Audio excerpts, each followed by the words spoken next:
Kisahku ini adalah suatu kisah kenangan indahku bersama menantuku sendiri. Walaupun aku sudah berumur 51 tahun, namun dengan kehadiran dirinya di hidupku, aku merasa masih sangat dihargai dan juga diperlukan. Sudah berjalan 4 bulan putriku meninggal dunia. Menantuku begitu bersedih dan merasa tidak semangat untuk menjalani kehidupan. Aku sebagai ibu mertuanya sudah seringkali mencoba berusaha menghibur dan menguatkan hati menantuku itu. Namun, tetap saja ia selalu terpikirkan mendiang istrinya tersebut hingga membuatnya jadi jarang masuk kerja, dikarenakan semangat yang telah hilang dari dirinya. Hidupnya jadi seperti tak terurus tanpa istrinya. Selain itu, anak mereka, yang juga cucuku, seperti tak terawat walau ada pembantu di rumahnya. Hingga akhirnya aku berinisiatif untuk menyuruhnya tinggal bersamaku. Aku adalah seorang janda yang telah berumur 51 tahun. Dan selama ini aku hanya tinggal dengan anakku yang nomor 2 yang kini sedang kuliah dan juga seorang pembantu. Aku meminta menantuku itu tinggal di rumahku agar anaknya ada yang mengurus. Lagi pula, itu adalah cucu pertamaku. Akan tetapi, setelah menantu dan cucuku tinggal di rumah, hidupku dan menantuku itu malah berubah 180 derajat. Ia mulai bisa mengikhlaskan kepergian mendiang istrinya. Tetapi di sisi lain, suatu babak perjalanan kehidupanku seperti baru dimulai dengan kehadirannya. Aku dan menantuku justru terjebak dalam sebuah perasaan yang tak seharusnya hadir. Aku sadar semua itu adalah sebuah kesalahan dalam kehidupan rumah tangga kami. Namun, kesadaranku seakan tergoyahkan oleh perasaan ingin membantu membahagiakan menantuku itu. Sejak menantu dan cucuku yang masih balita tinggal bersama kami, rumah menjadi lebih ramai. Seperti biasanya, hanya aku, pembantuku, dan juga anakku yang nomor 2 yang sekarang tengah sibuk dengan kuliahnya dan jarang berada di rumah. Rumah ini terkadang terasa sepi, tetapi dengan kehadiran cucuku yang sedang lucu-lucunya, rumah berubah menjadi ramai. Namun, tetap saja menantuku itu masih belum bisa melupakan mendiang istrinya. Ia masih saja meratapi kepergian istrinya.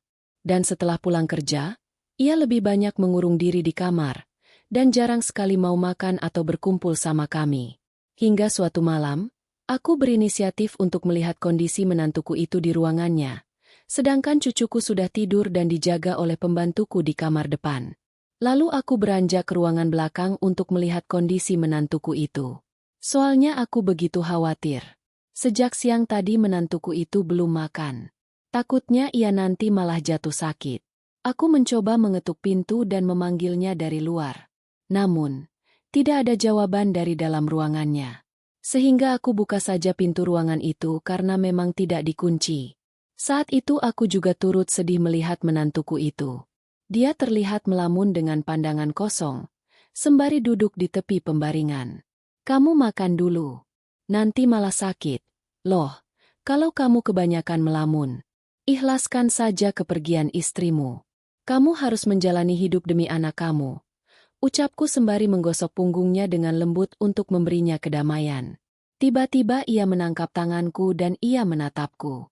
"Bu, ibu bisa berkata begitu karena itu enggak merasakan perasaan saya," ucapnya. "Ibu tahu ibu juga kehilangan putri ibu. Tapi ini memang sudah takdir. Kita tak boleh terus-terusan larut dalam kesedihan. Lebih baik kamu coba mengikhlaskannya saja karena kamu juga masih muda. Masih ada kesempatan untuk kamu mencari pengganti istrimu dan ibu untuk anak kamu.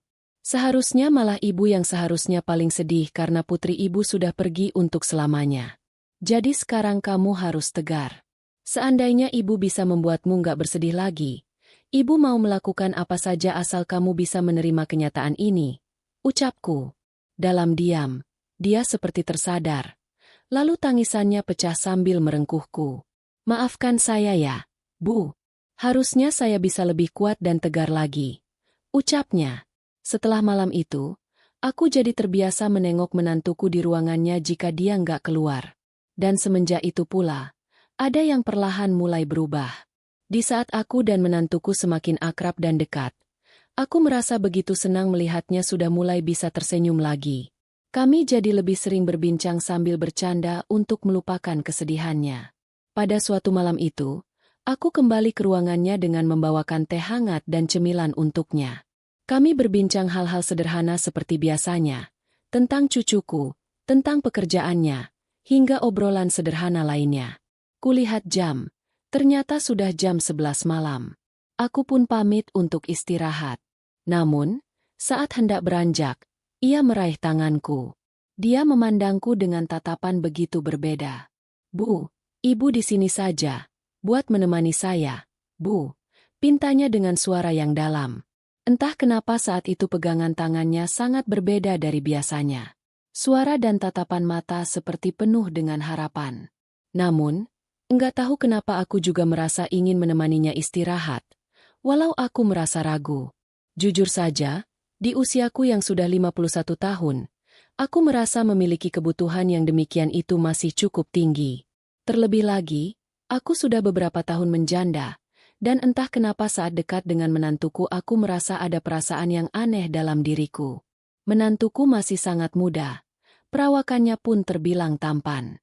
Dan saat aku berbincang dengan menantuku, beberapa kali ia mengatakan pada diriku jika dengan kehadiranku dia merasa bahwa istrinya masih hidup dan ada di dekatnya. Sebab dari dulu banyak yang bilang aku dan mendiang putriku memang sangat mirip sekali. Mendengar permintaan untuk menemaninya lebih lama lagi, aku mulai khawatir. Aku takut jika sampai aku jadi terbawa arus, dan kami bisa saja hilang arah. Saat aku hendak beranjak pergi, ia kembali menjangkau tanganku. "Bu, sebentar saja," ungkapnya.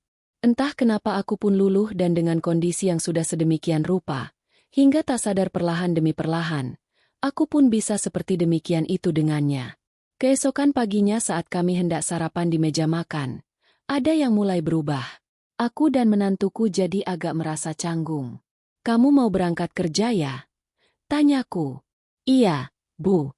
Saya harus kembali bersemangat menjalani hari-hari ke depan, demi anak saya, juga demi janji saya kepada ibu yang semalam saya ucapkan," jawabnya dengan tersenyum.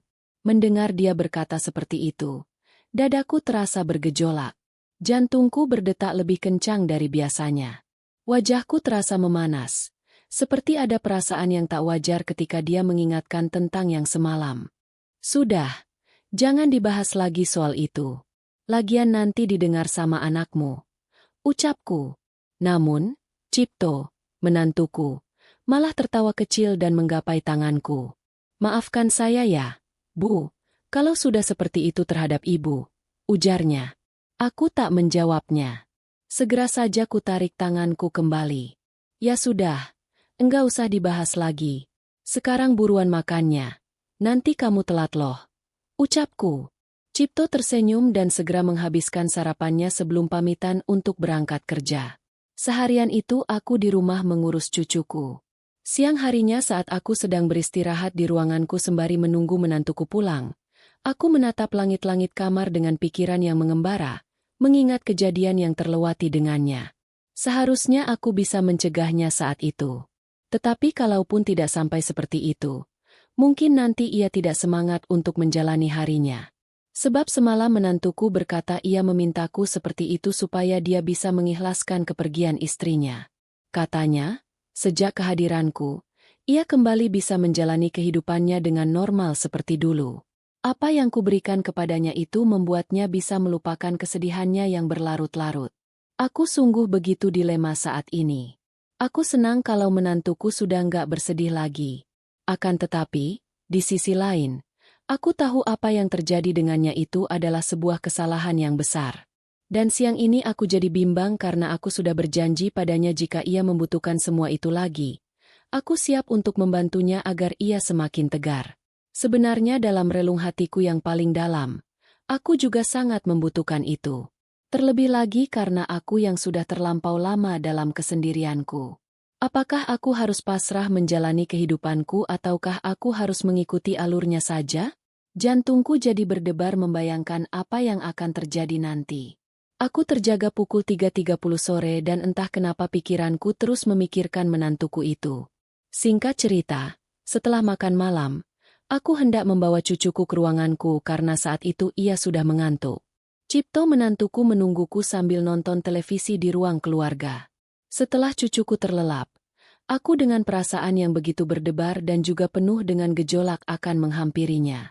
Sesampai di sana, ia menatapku dengan sorot mata yang sangat penuh makna sambil mengulas senyum manisnya.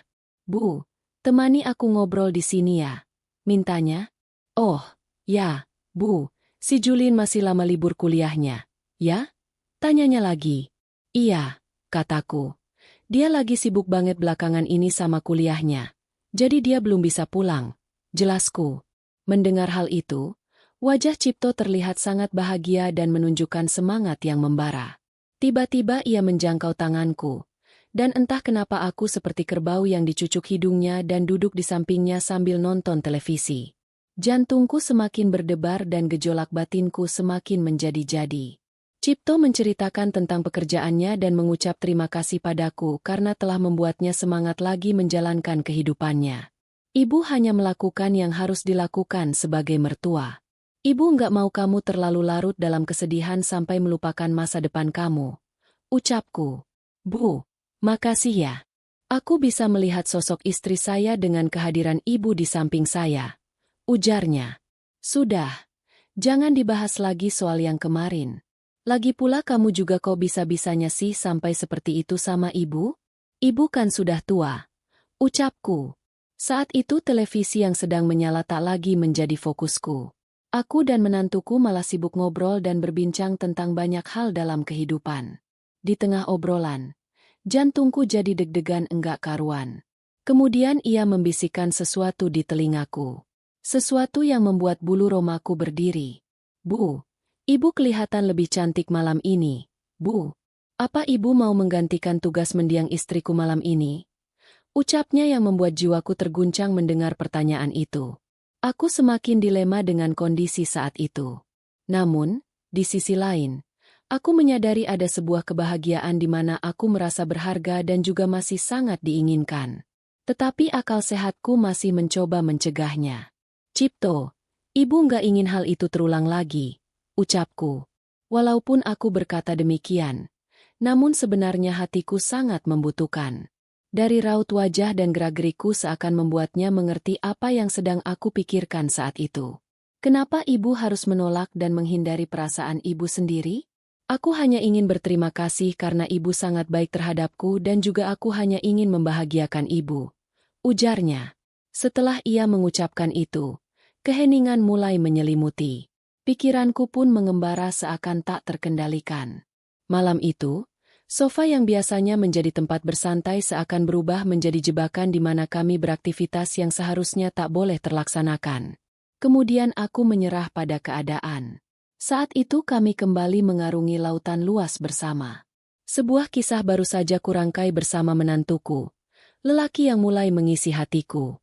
Namun, kami berkomitmen bahwa itu terakhir kalinya. Kami sudah berjanji untuk bisa mulai melupakan semua kenangan indah yang pernah terjadi itu.